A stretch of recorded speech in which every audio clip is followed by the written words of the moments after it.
Welcome to Howling with the Wolfe, y'all. Post Super Bowl edition, post Brian Flores intro edition. Thank you guys for joining me tonight. Let's talk some football. Um, you know, like I've said before, we're gonna do these sporadically throughout the offseason. I'm Cameron Wolfe with ESPN. My job today is to tell you guys a little background of what's going on in the NFL world, what's going on in the Dolphins realm, and give you guys a little behind the scenes insight of what I know. And hopefully give you guys some little nuggets and entertainment on the way. So you guys know the routine if you're returning. If not, you're newcomers. Put the comments. Go ahead on the side of the screen on your right hand side. I'll see those and answer those throughout. Otherwise, I'll have a few topics that I want to attack, and we're going to go ahead and hop into those. We're going to talk some Dolphins. We're going to talk some NFL, and maybe even a little trade deadline. I had a lot of trade deadline, NBA trade deadline going on today. So I'm going to pop this off with the fact that, we had a Brian Flores press conference this past week. And,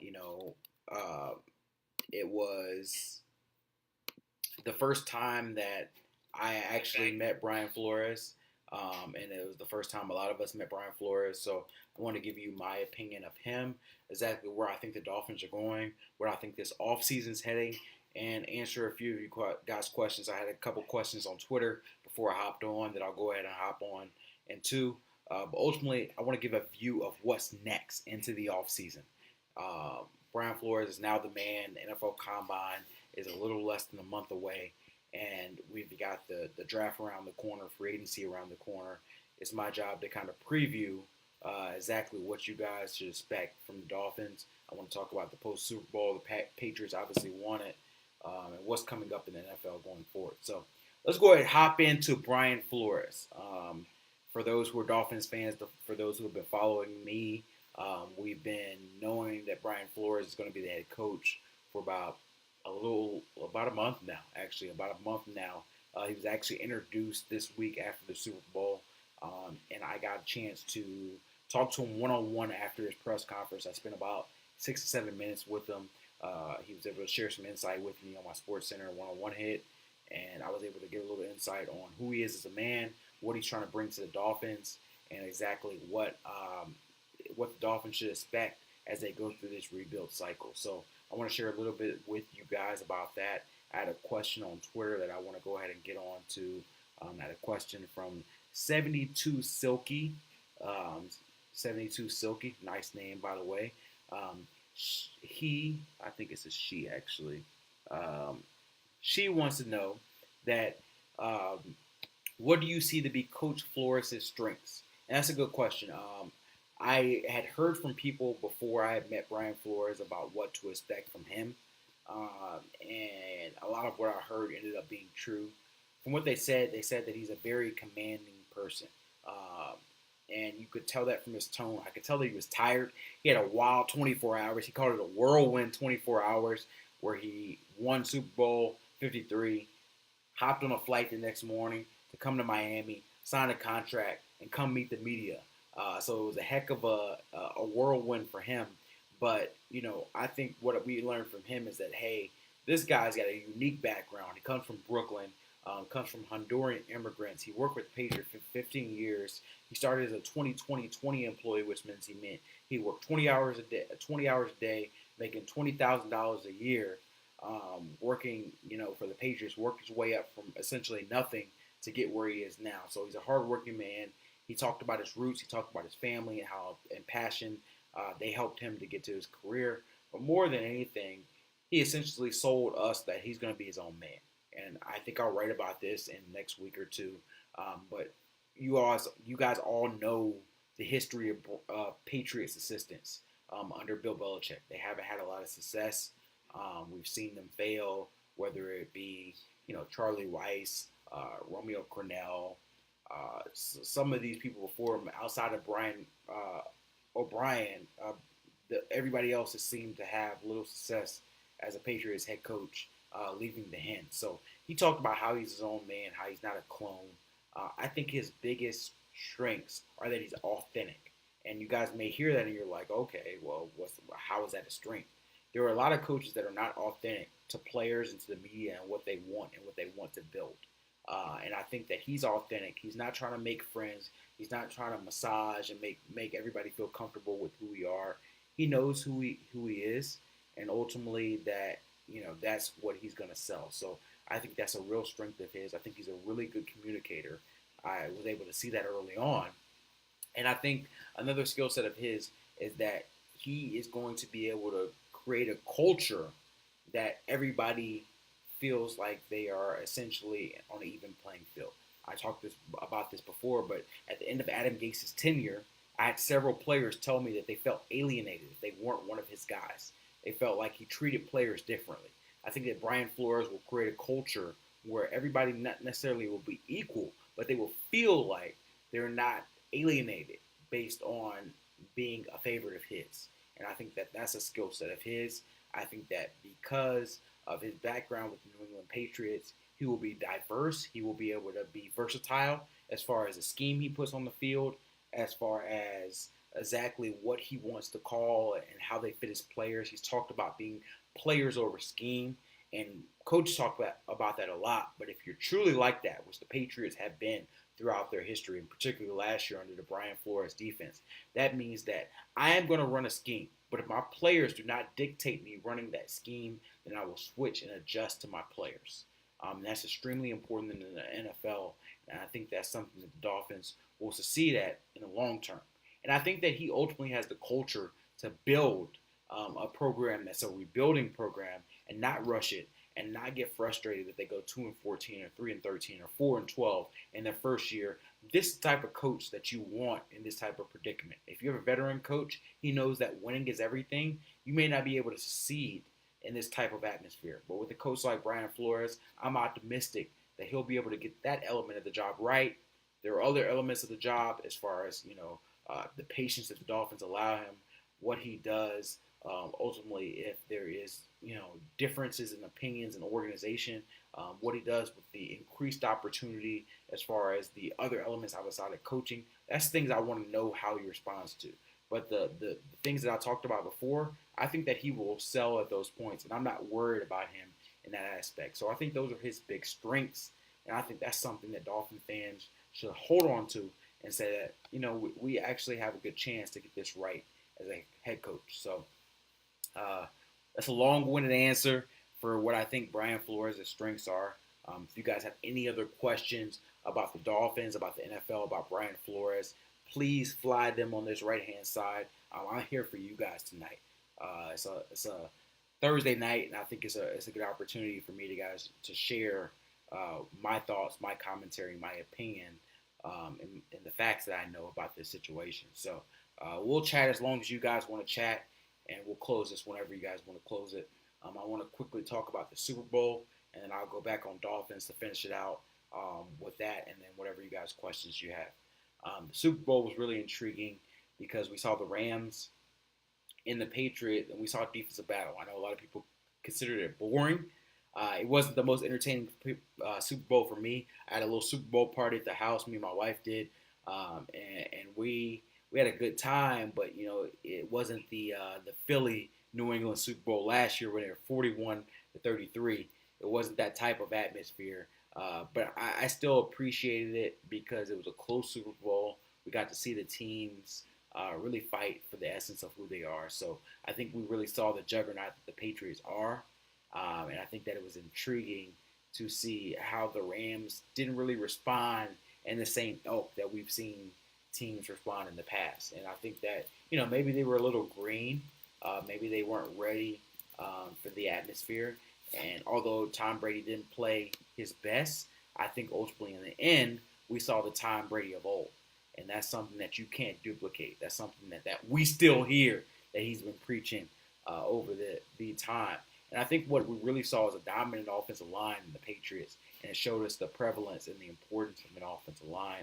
They don't have a lot of skilled players that really separate themselves. Julian Edelman obviously won MVP, but other than that, Gronk, he's at the end of the road. I think he's going to retire.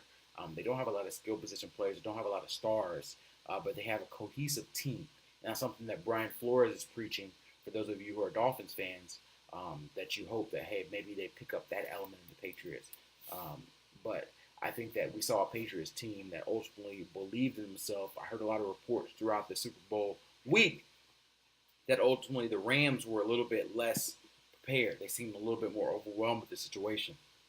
And that happens a lot of times for first-time people who are at the Super Bowl. So I think the Patriots took an advantage on that, and we really saw a Rams team that got out of their element. We saw them not use Todd Gurley the way they're used to, and people were speculating whether he was injured or not. It felt like another Malcolm Butler situation, but I think the turning point ultimately was that it was a 3-3 game, and it was who makes a play, and the Patriots made a play that the Rams ultimately did. That's what Super Bowl teams did, and the Rams and Jared Goff just didn't have the guts and the ability to make that play. So I think the Rams, you don't want to point fingers, but the quarterback difference was really obvious, particularly in that fourth quarter of that game. That the Patriots had the advantage over the Rams in that situation. So I think it was intriguing to see, and I think for Dolphins fans, it showed the importance of having a franchise quarterback who could make a difference. So that's my thoughts on that. Again, if you guys have any questions, fire them in on the right side panel. I know it's a late night on a Thursday. If you guys don't have a ton of questions, that's fine. I'll go ahead and banter and ramble for a few more minutes, and then we'll go ahead and call it a night. So a few other things about the Dolphins. I think that I've talked this week about quarterback a good bit, and GM Chris Greer discussed that the fact that he believes that he could fall in love with the 2019 quarterback in the rookie class. And I know there's been reports, Adam Schefter had a report, that they were going to look at the 2020 class, Tua Tagovailoa, Justin Hubbard, Jake Fromm from Georgia. All those quarterbacks are intriguing, but then you have a situation where, look, this is a now league, and can you truly wait for a signal caller and pass on a signal caller that you think is special? So I think they're going to look at the market. They're going to look at Dwayne Haskins. They're going to look at Kyler Murray. And if they're in a reasonable position and they feel like these guys can be difference makers for their foundation, shoot your shot. It'd be a lot more entertaining for us to start the rebuild in 2019 versus 2020. But I think that they're going to keep an open mind. And Ryan Tannehill is not going to be a starting quarterback in 2019 for the Dolphins. But I hope that we have someone that can intrigue the fan base and at least give them a piece, whether it's a backup, a long-term, and like a mid-round pick quarterback, or it's a first-round quarterback who's their future franchise quarterback. I think that's something that you should look for over the next few weeks, especially as we get into the combine, who they fall in love with. And if they don't fall in love with a quarterback, then we look towards 2020. Haddon Gross has a quote question. Do you think Brian Flores will have us become a more physical team, because that has been a problem for us for years? Yeah, absolutely. You have a linebacker coach who played linebacker at BC. He's a physical teaching player, and I think that he'll create a physical mindset. I shook his hand. I talked to him this week, and I felt his intensity. He felt like a guy who was not going to put up with BS. He's not going to put up with your whining, your differences with the team. He preached team. He preached the element that, hey, we're going to do things this way. I'm going to be my own man, and I'm going to create a style that's going to be conducive for winning. We're not going to let things slide. We're not going to let a locker room fester that is not something towards winning. So I think that you're going to see a physical style. He said that one of the things he told me is that we're going to have a well-conditioned team. We're going to have a team that runs. We're going to have a team that doesn't quit. And to me, that sounds like a team that's going to be willing to be physical. I think you're going to see a lot more pad drills and training camp, trying to see who lasts and who doesn't. And I think that's going to be an important element for a team, like you mentioned, Haddon, that has been soft in the past. Adam Gase has created a team that values scheme and offensive scheme above physicality. So I think you're going to see something different here. He's going to want a team, particularly in the South Florida Heat, that bangs. You're going to bang in the running game. You're going to bang on a defense. You're going to be able to punch somebody in the mouth when they're going to fight. So I think that's the type of team you're going to get from Brian Flores. And I think that's going to be a welcome atmosphere for a Dolphins team, like you mentioned, that has been soft in recent years. So they might not be good for the next year or two, but I think he's going to continue to create physicality and a toughness in this team that's built to last. So good question, Haddon. Eric Cotton has another question. What are the chances that Miami tries to trade a player like Grant? Also, will Miami be able to move TJ McDonald, or are we going to have the same three safeties problem? Very good questions. As far as Jakeem Grant, he's on a very cap-friendly, money-friendly deal. And I think that he has a playmaking ability that intrigues Miami. Brian Flores discussed the fact that he liked a few offensive players the Dolphins had last season. I'm not sure if Jakeem Grant is one of them, but he has that explosiveness at a contract that's less than $1 million. You want to keep that type of player, and especially coming off an injury like he is with the Achilles, the lower leg injury. I don't think you're going to get a lot of trade value from him, so I don't expect him to be traded. As far as TJ McDonald in that three safety situation, it's going to be intriguing because they don't have a lot of cap-friendly solutions. Rashad Jones' contract is essentially affording him guarantee into this 2019. So you're not going to be able to save money by releasing or trading Rashad Jones, or much money. So you're going to have to ask yourself, is he that much of a hindrance on your roster that you get rid of him? I don't think that's the case. TJ McDonald, who I believe actually played better than Rashad Jones last year, is a little bit easier to get out of his contract, but you're still going to eat some dead money. I think they would be more receptive of a trade for him if he has some value, maybe trading him for a late round pick to get his contract off the board and opening up the gates for Minkah Fitzpatrick and Rashad Jones to play safety. Obviously, Minkah Fitzpatrick at free safety and Rashad Jones at strong safety. So I think that would be my guess at this point.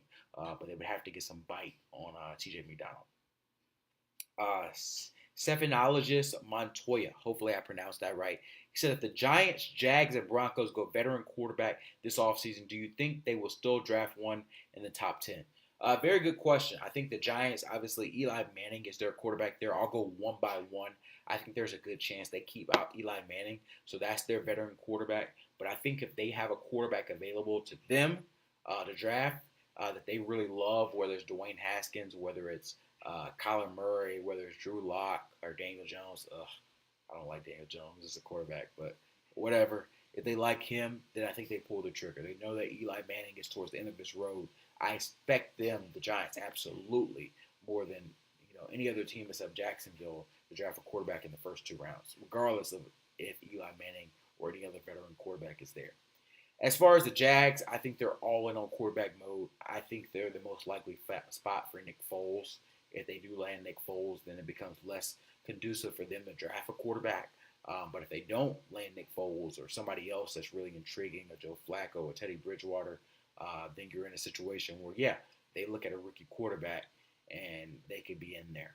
And as far as the Broncos, I imagine they go all in on a rookie quarterback. They had Case Keenum, and I think they keep him for the next season, at least to compete with this rookie on his deal. But I think Drew Lock is a quarterback that fits really well with them, and I think they draft a quarterback in the top 10. So I think the Dolphins, ultimately, if they want one of the top two quarterbacks, and Dwayne Haskins or Kyler Murray, they're going to have to trade up into the top 10 and maybe even in the top 5 or 6 to get their guy. They're going to be willing to give up the assets and have to get it done. So they're going to ask themselves, do we really love a quarterback in this draft? And if they do, make that move, spend that bread, back up the Brinks truck, and get your guy.